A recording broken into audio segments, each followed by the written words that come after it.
अस्सलाम वालेकुम नाज़रीन, मुस्बित शो में बहुत बहुत खुश आमदीद। मैं हूं असद निज़ामी और मेरे साथ हैं अली आफ्ताब। शो को प्लीज़ लाइक और शेयर करें, चैनल को ज़रूर सब्सक्राइब कीजिएगा।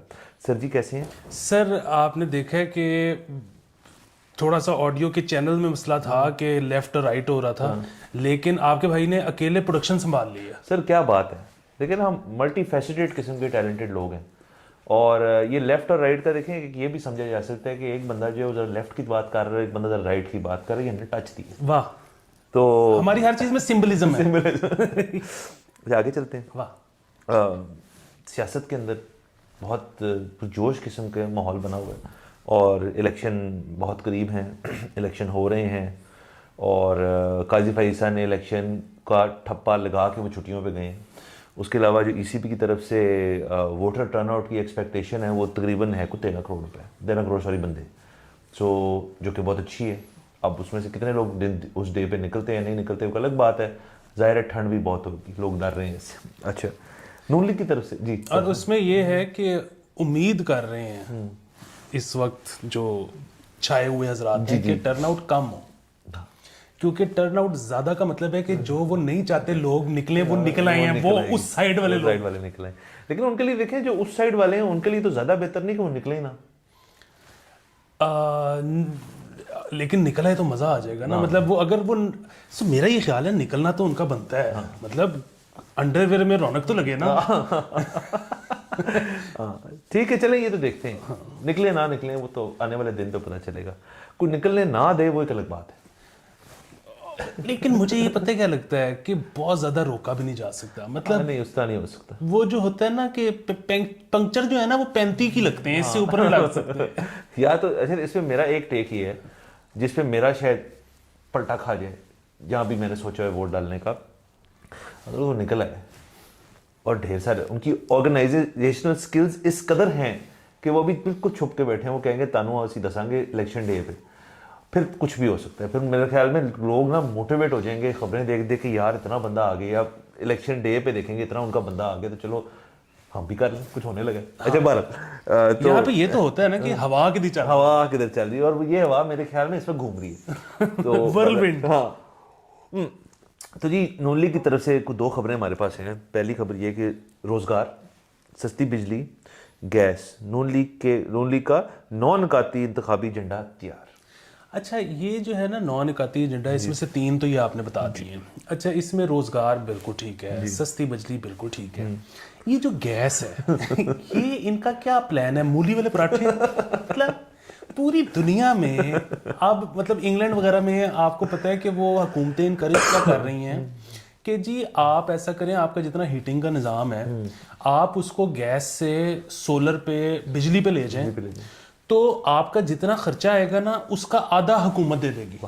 सो वो गैस पे डिपेंडेंसी कम करना चाहते हैं। कम करना चाहते हैं। ये कह रहे हैं कि हम गैस ले आएंगे कहां से?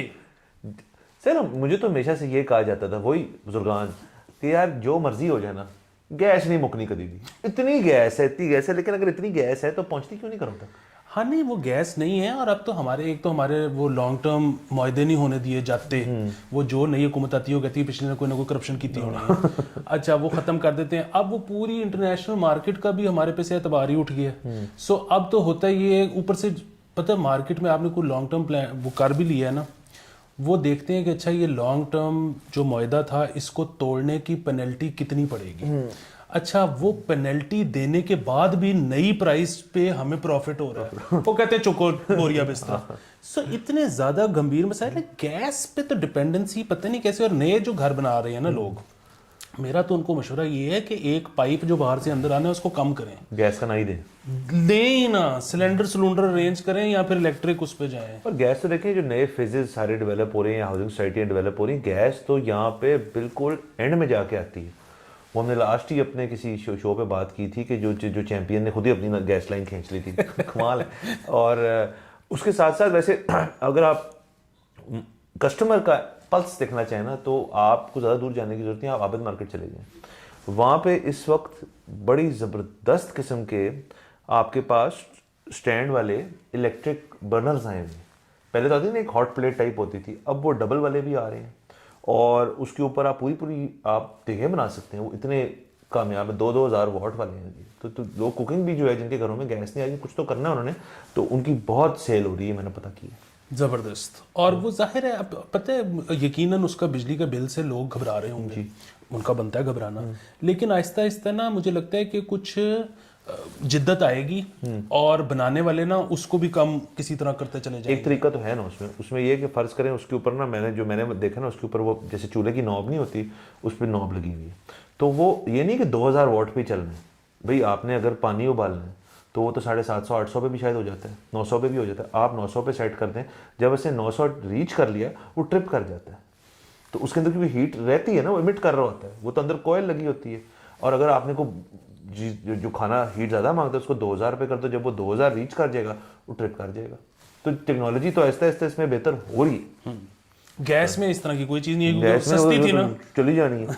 नहीं, वो थे ना, वो कहते थे हमारे बड़े जी के हम तो जब हम छोटे होते तो हम तो चूल्हे ऑन छोड़ जाते थे, जो कि बहुत ही खतरनाक चीज़ है। एक सबसे पहली बात ये है, लेकिन मुझे बताएं इस चीज़ पे उछो नहीं, क्या जरूरत है, शो मारने की क्या जरूरत है कि इतनी गैस है हमारे मुल्क में कि हम अपने चूल्हे ही छोड़ जाते हैं। सर वो असल में माजी का आपने ग्रेटनेस कोई तो बतानी होती है ना। अब जब कोई भी ना हो तो फिर इसी किस्म के आप इजाद करते हैं। इजाद करते हैं कि हम गैस खुली छोड़ देते।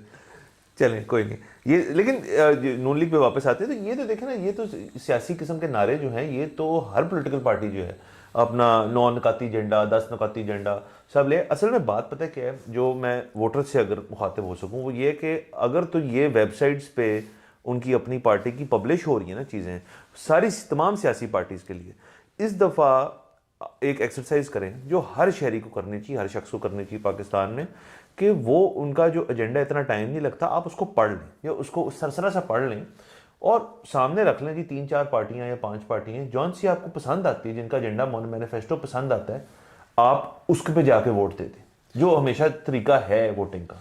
अच्छा सर, फिर मैं आपको बताऊं, ये तरीका मेरे पे तो नहीं कारगर होगा। क्यों सर? उसकी वजह ये है कि मैं तो फिर वोट ही नहीं देने जाऊंगा। अच्छा। और मैं, अगर आप इजाज़त दें तो इसके साथ ना एक और ख़बर प्लग कर दूं जी। वो ये कि ये कल के अखबार की खबर है कि 15 फैक्ट्रियों में हड़ताल हो गई है, क्योंकि उनको जो बेसिक मिनिमम सैलरी है जी। उन मुलाजमीन को वो नहीं मिल रही, जी, उससे कम दी जा रही है। अच्छा, अब ये जो बात है ना, ये सिर्फ 15 फैक्ट्रियों तक तो महदूद नहीं है, ये तो पूरे पाकिस्तान में हो रहा है। मतलब, और ये तो फैक्ट्रियां थी तो चलो वो कम से कम हड़ताल पे चले गए हैं या ये खबर लग गई है जी। ये जो मुलाजमीन घरों में काम करते हैं, हाँ, इनमें से कितने हैं जिनको बेसिक जो हुकूमत की तय करदा सैलरी है जो मिनिमम वो मिलती है? मेरा तो ख्याल है कि 10% भी नहीं होंगे, जो कि बड़ी भी है, जो कि बड़ी भी है। सो बात ये है कि ये क्यों ऐसे हो रहा है। उसकी वजह ये है कि आबादी इतनी है कि जितनी मर्जी आप कम सैलरी देते हो और एक बंदा इनकार कर देता है कि इतने कम पे तो मैं काम नहीं कर सकता, तो एक और आ जाता है, बल्कि 10 और आ जाते हैं, वो कहते हैं हम कर लेते हैं।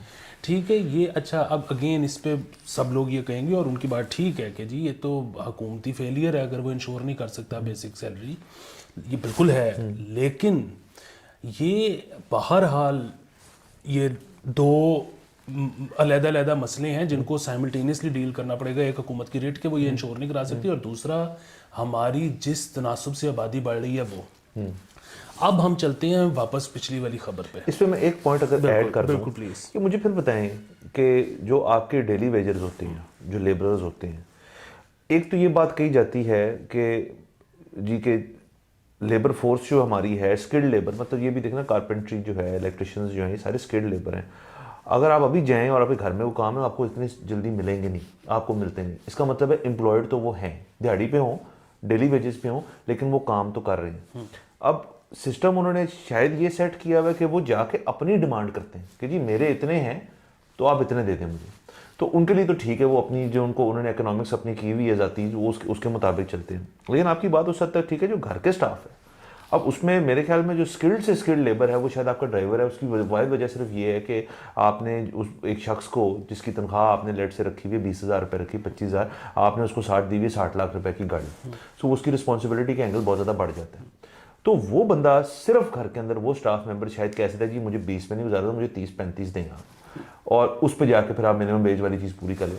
लेकिन बाकी जो लोअर स्टाफ है, चले कुक्स की हद तक भी अप्लाई हो सके, उसके अलावा जितना स्टाफ है वो ना डिमांडिंग पोजीशन में है, ना जो, और वो एक्सप्लॉयट भी ज़्यादा होते हैं, और वो आपको लिमिटलेस क्वांटिटी में मिलेंगे जो सफाई और बाकी काम करने के लिए। तो गवर्नमेंट को असल में इस एक सेपरेट एक किस्म की वर्कफोर्स है, उनके हकूक़ के लिए कुछ करना चाहिए। दूसरा अगेन उनको स्किल्ड बनाने के लिए कुछ करना चाहिए, और तीसरा ये है कि अवाम को भी स्किल एक्वायर करने के लिए कुछ करना चाहिए।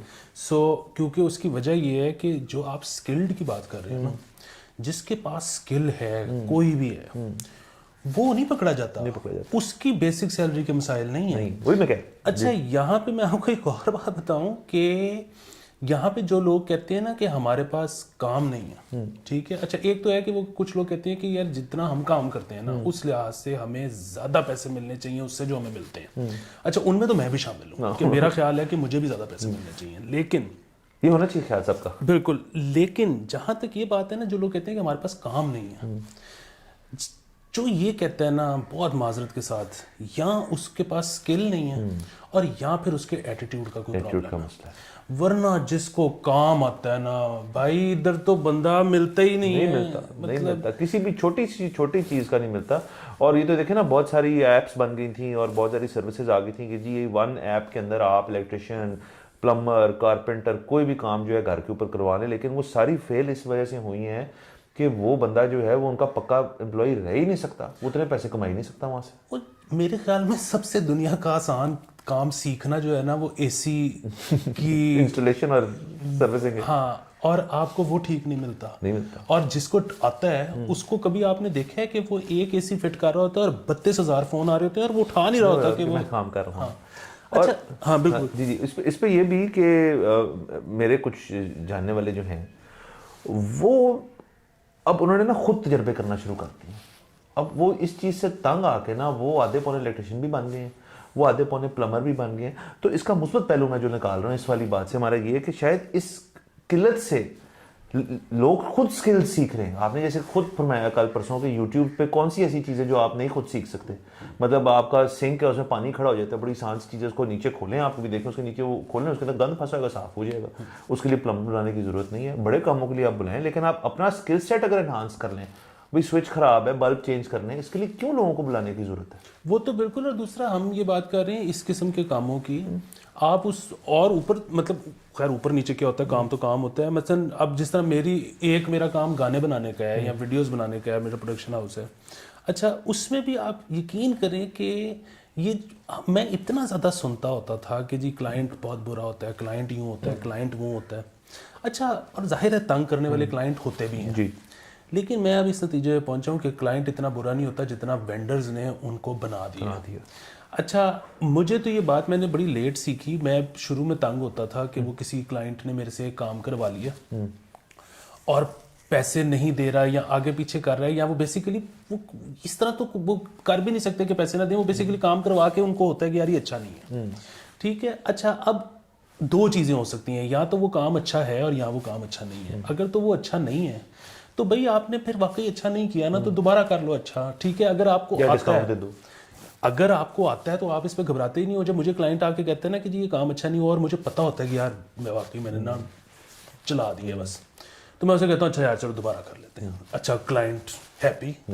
अच्छा, फिर कोई आके कहे ना कि नहीं जी मुझे तो ये अब चाहिए ही नहीं है। ये बात मुझे मेरे दोस्त अहमद इकबाल चौधरी ने बताई थी कि वो, मैं एक दफ़ा किसी का क्लाइंट का गाना बनाया और वो क्लाइंट भाग गया। उसने कहा यार ये गाना तो बहुत अच्छा है। तो मैंने कहा हाँ। तो कहते तुझे पता लग गया ना कि ये अच्छा गाना है? मैंने कहा। तो कहता है वो चला गया तो कोई बात नहीं, तू रिलीज़ कर दे, अपने यूट्यूब पर डाल दे, तुझे इसकी वजह से और काम मिलेगा। वो मैंने यूट्यूब पर डाला और उसकी वजह से 1 महीने के अंदर मुझे 4 प्रोजेक्ट और आ गए। सो अगेन, अगर आपको काम आता है ना तो फिर कोई मसला नहीं है। वैसे तो आपने क्लाइंट्स की हद तक बात नहीं, क्लाइंट्स भी ना बड़े बड़े अजीब किस्म के होते हैं। जैसे मेरी आपको पता है थोड़ी फील्ड जो है प्रिंटिंग की भी रह चुकी है, और जो भी प्रोडक्शन का काम है उसमें सबसे बड़ा डर होता है आपको रिजेक्शन का। और प्रिंटिंग तो खैर कमर्शियल प्रिंटिंग इतना मुश्किल काम है, क्योंकि वो जब उन्होंने कैलेंडर छपवाना है या उन्होंने आपकी कोई पैम्फलेट छपवाने हैं या कुछ भी छपवाना है, तो उसमें वो सबसे पहले आते हैं आपके पास का सेटअप देख के आपको ऑर्डर देते हैं। फिर वो कहते हैं जी कि ये कलर है, ये कलर चाहिए मुझे, और मुझे इसकी जो दाब है या तादाद है मुझे चाहिए 4.5 लाख, और मुझे चाहिए भी हफ्ते के अंदर। आप कहते हो ठीक है, हमारी पूरी कोशिश होगी। उसमें एक मार्जिन होता है क्योंकि वो डिजिटल कॉपी निकालते हैं। अब डिजिटल प्रिंट जो निकलता है उसमें सिर्फ मसला ये है आप 4 लाख डिजिटल प्रिंट नहीं निकलवा सकते, इम्पॉसिबल है। एक तो साइज का मसला है, दूसरा उसमें आपको बहुत कॉस्ट बहुत चली जाएगी। लेकिन आप कहते हैं बिल्कुल ऐसा होना चाहिए, तो उनको हम पहले ही बता देते थे कि सर ऐसे कोई मशीन नहीं लगी हुई यहाँ पे, आप मेरे पास आए क्योंकि मेरा रेट कम है बाकियों से, तो आपको काम भी वो वाला मिलेगा। इससे ये मतलब नहीं है कि मुझे अपना काम नहीं आता, मेरी मशीन की एक कैपेसिटी है। लेकिन क्लाइंट जो है वो ना चुन चुन के मेरे सामने ना हर शीट 4 लाख छपी हुई शीट के अंदर यूं करके ना ये ठीक नहीं है, वो ठीक नहीं है, और कहते हैं कि ये तो रिजेक्शन में चला जाएगा इस चीज़ में। इसलिए मैंने ये चीज़ का फैसला किया है, जो प्रोडक्शन वाला काम है ना वो एक ऐसे बंदे को करना चाहिए जिसका बहुत ही कूल माइंड हो, और कोई नहीं कर सकता। बिल्कुल, इसमें कोई शक नहीं। और उसमें आज सबसे बड़ा मसला जो है ना, वो अपने ही जो स्टाफ है उसको संभालना है। उसकी वजह ये है कि जैसे ही आपके पास काम आएगा उस दिन उसके मसाइल जिंदगी के शुरू हो जाएंगे, और जैसे ही सीजन आएगा काम का उस दिन वो आपको दोबारा तंग करना शुरू कर देगा, क्योंकि उसको कहीं और से ऑफर होगी। जैसे ही वो सीजन काम का खत्म होगा वो फिर आपके पास वापस आ जाएगा, जब आपके पास भी कुछ करने को नहीं है, लेकिन आपने सैलरी इस चक्कर में देनी है कि ये जब सीजन आएगा तो ये मेरे पास होगा, जो कि वो नहीं रहता। सो ये बहुत सारे मसाइल हैं, लेकिन इसको अब हम वापस पुरानी खबर पे बहुत ही हम कर जाते हैं, अच्छी बात है। बहुत अच्छी बात है, हम वापस वहीं जा रहे हैं कि ये PMLN का 9 निकाती, मैंने ये 9 पूरे पढ़ लिए हैं। आपने तो 3 का जिक्र किया ना, मैंने पूरे पढ़ लिए हैं। इन 9 के 9 में आबादी था ही नहीं, है ही नहीं है 9 में। इसके बाद 10 में, 11 में, 12 में हो तो मुझे नहीं पता, ये 9 मैंने पढ़ लिए। ठीक है, इसी तरह, और ये नून लीग थी, PTI का आ गया होगा या आने वाला होगा वो भी देख लीजिएगा, पीपल्स पार्टी का आ गया होगा, आने वाला होगा, भी नहीं होंगे, वो भी देख लीजिएगा। अगर तो नहीं है तो फिर वही बात है, मैं क्यों वोट दूं? आपके लिए आबादी की इशू है, मेरे लिए आबादी एक इशू है, नंबर 1 चीज़। नंबर 2 चीज़ और, वो ये कि इस वक्त पाकिस्तान के सबसे मकबूल लीडर्स कौन हैं? इमरान खान साहब, नवाज शरीफ साहब और बिलावल और जरदारी साहब। हाँ जी, यही मतलब, ठीक है। अच्छा, इनमें से कौन है जो अपनी तकरीर में बात करता है पॉपुलेशन की? कोई एक भी नहीं, मैंने तो नहीं सुना। मेरे ख्याल में आखिरी बात की थी साकिब निसार ने और मकबूल लीडर्स में मेरे ख्याल में आखिरी दफ़ा बात की थी बेनज़ीर भुट्टो ने। हाँ जी। अच्छा, अब बात ये है कि इनके 2 मसाइल हैं। एक, राइट विंग वोटर को ये नाराज़ नहीं करना चाहता। दूसरा, 18वीं तरमीम के बाद इनको तो फायदा है ना, आबादी जितनी ज़्यादा होगी उतना फंड ज़्यादा आएगा। बिल्कुल। सो अगर हमारा जो पॉपुलर लीडर है वो ये कहता है कि यार मुल्क बढ़ जाए 10-20 साल बाद, मुझे कोई परवाह नहीं है, ठीक है, मुझे फिलहाल इलेक्शन जीतना है, तो मतलब मैं तो किसी लीडर के लिए बहुत ज्यादा जज्बाती नहीं हो सकता। मतलब ठीक है, मैं आपको और वोट भी मैं दूंगा, और मैं आपको ये बता सकता हूँ कि फिलहाल ये जरा कम वो कर रहा है, या ये थोड़ी सी बेहतर बात कर रहा है, जज्बाती नहीं मैं हो सकता। हाँ, आप वैसे देखें कि पॉपुलेशन की आपने बात छेड़ दी, तो बाकी दुनिया में जैसे जो थॉट लीडर्स हैं हमारे, अब जो या जो जदीद किस्म की आगे वाली बात कर रहे हैं, उनसे इलॉन मस्क एक बंदा है जो, वो तो उल्टी बात करता है। वो तो कहते हैं कि इस वक्त क्राइसिस ये नहीं है कि आबादी बढ़ रही है, वो तो कहता है क्राइसिस ये है दुनिया है कि आबादी कम हो रही है। वो एक और थ्योरी पे सर वो देखें ना। अच्छा, यहाँ पे अब हम जापान की बात कर लें, हम शायद फ्रांस की बात कर लें, तो ये बात बिल्कुल ठीक है, वो जहाँ की वो बात कर रहे होंगे शायद वहाँ भी ऐसा ही हो, ग्रोथ रेट उनका माइनस में चला गया होगा। लेकिन एक तो ये कि ये उनका मसला है, हमारा मसला नहीं है, पहली बात। दूसरी बात ये है कि ये जब इस तरह की बातें सुनते हैं ना, तो हमारे ही लोग इस तरह की, हम एक और भी हमने थोड़े दिन पहले स्पेस की, तो उसके नीचे कमेंट आ गए कि ओहो आपको पता नहीं है कि ये कौमें ख़त्म हो जाती हैं इस तरह से ना, अगर आप पॉपुलेशन मैनेजमेंट की बात करें वाली नहीं होती। अच्छा, एक तो ये कि फिलहाल इस कौम के ख़त्म होने का चांस ना अगले 100 साल में नजर आ रहा है। पूरी फौज टीमें बैठी हुई हैं अभी से ही। दूसरी चीज, इस कौम में है क्या जो बचाना है, खत्म होती है तो हो नहीं सर, ऐसी बात भी नहीं है, बड़ी बड़ी चीजें की हैं हमने, अभी और बड़ी चीजें करनी है। अब मुस्बत सड़क से आप हट रहे थे अभी। सर खुले घेरे वाली शलवार बनाई है आपने, 4 पाई बनाई है आपने, जिसके ऊपर लेट के कमर पे लस्सें पड़ जाती हैं। क्या कंट्रीब्यूशन है आपका? मतलब अगेन मैं ये बात, इसमें मुस्बत ये पहलू है कि देखें पूरी दुनिया, आप मोटिवेट कर रहे हैं लोगों को। मैं देखिए पूरी दुनिया ज़रूरत की चीज़ें बना रही थी, ठीक है, और वो होता है ना कि ज़रूरत, वो इजाद जो है वो ज़रूरत इजाद की बात है, ठीक है, तो उनको ज़रूरत की चीज़ों की ज़रूरत थी, तो वो इजाद कर रहे थे।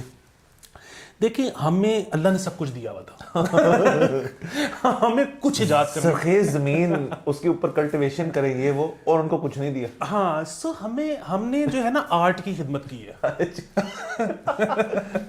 तो ये ऐसे ही है, मतलब वो गरीब गुरबे थे जो इजादें करते थे। वाह। हाँ, हमें जरूरत ही नहीं है इजादें वो करने नर्ड्स साइंस के पीछे पड़े हुए थे, हम देखे ना हम क्या कर रहे थे। वाह। सच चले की। ये मतलब आप गोरे को कभी कहें कि हुक्का भरे ठीक है, वो कभी तंबाकू और पानी का तनासुब भी नहीं उससे सारी जिंदगी में ठीक हो ना, ये आर्ट है। वो सारे ना साइंसी टाइप के लोग ये हैं। जनरेशनल आर्ट है कि आपको सिखाई गई चीजें पास ऑन की गई हैं। और आप ये देखें ना कि मतलब लोग कहते हैं कि हम लोग जो हैं वो ख़वातीन के राइट्स और ख़वातीन को हम जो है इनकरेज नहीं करते हैं जो है। देखें ख़वातीन हालांकि इतना हुक्का पीती भी नहीं थी, जो हमने अपनी ख़वातीन को सिखाया ना हुक्का भरना ये जो एम्पावरमेंट हमने दी है चले हम बहुत आगे थे पूरी दुनिया से। अब आप कह रहे हैं हम पैरिटी पे आ गए हैं, अब नीचे जा गए। अब मुझे खतरा है कि हम कहीं नीचे न चले जाएं। अच्छा। तो अब मैं कह रहा हूँ कि जरा कंट्रोल, कोई और जदीद चीज हमें देनी पड़ेगी, जिद्दत आप चाह रहे हैं। वाह।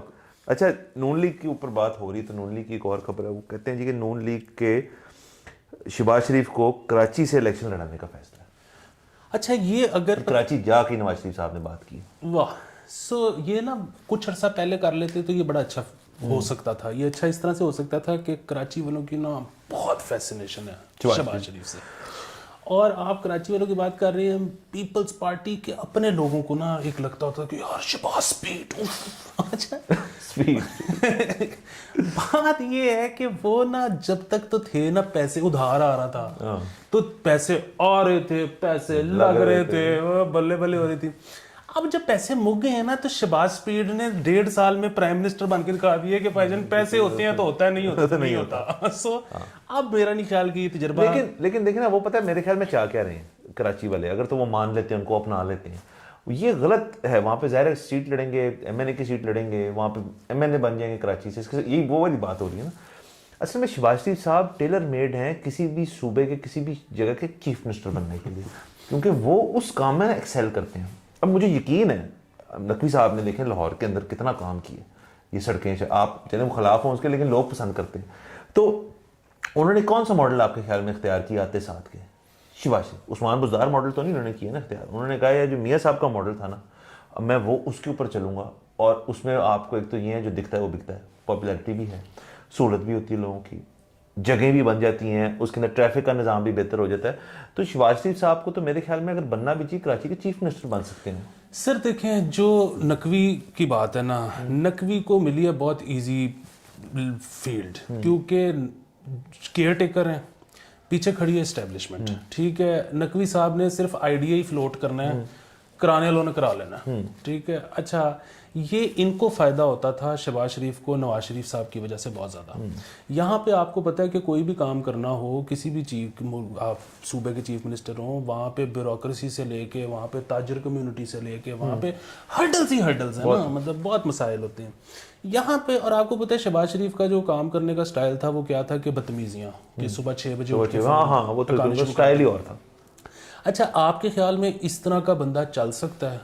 आप करके देखें, 3 दिन बाद लोग कहेंगे कि बस नहीं होता। वो होता ये थे कि शहबाज शरीफ जाके वजी जाते थे लोगों को, और लोग कहते थे जी हमने इसके बाद काम ही नहीं करना, लोग इस्तीफे भेज देते थे। वहां पे आते थे मियाँ साहब कि वो थोड़ियों को हाथ लगा लगा के ना कि मैं सिलते आप खलो के ताड़े हस्ते ख्वाब वो फिर अगला ना वो सारा ब्यूरोक्रेट कहता था कि यार मियाँ साहब मेरे हस्ते ख्वाब ही ले आए आप सिलते खलोगे। तो वो फिर वो ये डायनामिक इस तरह से चल रहा था। हाँ बिल्कुल। इससे देखें एक और बहुत बुनियादी बात आती है जिसपे मैं मानता हूँ कि जो भी इलेक्शन का नताइज हो, लेकिन मेरे ख्याल में जो भी पार्टी इस वक्त स्ट्रॉन्ग जा रही है ना, उनको फेडरल तो हुकूमत बनाएगी, सूबाई हुकूमत पंजाब की बनानी चाहिए। ये डिफरेंस जो है ना, ये नहीं होना चाहिए। ये देखिए कराची के वो फिर ये तो अगेन वही वाली बात है कि ये तो इसमें तो पंजाब को बहुत बड़ा एज भी हासिल है ना, कि सूबा बड़ा है, मतलब आबादी के हिसाब से। तो होता क्या है कि जो पंजाब में हुकूमत बना लेता है वो फेडरल इन मोस्ट केसेस वो फेडरल में भी बना लेता है। ये तो बल्कि इसका तो कोई सदेबाब होना चाहिए, पंजाब के टोटे होने चाहिए। लेकिन कराची को अगर आप ख़ास तौर पे देखें ना तो बहुत ही अनफॉर्चुनेट सिटी इस तरह से है, और वो ये बड़ा जान के रखा गया है इसको, क्योंकि वहाँ से नोट बनना था ना, तो सब ने अपना अपना स्टेक डालना था। सो सीन ये है कि ये आप मतलब आप जिस भी पार्टी के वोटर होंगे, आप बड़ा छोटा सारी वोट उसको डालते होंगे जी। ये कराची में जो होता है ना कि जी एमएनए की सीट कोई और जीता हुआ है, एमपीए की सीट किसी और पार्टी का जीता हुआ है, और बल्दियाती सीट किसी और ही पार्टी का। ये बहुत ज्यादती की गई है कराची के लोगों के साथ, तारीखी तौर पे आज तक होती आ रही है।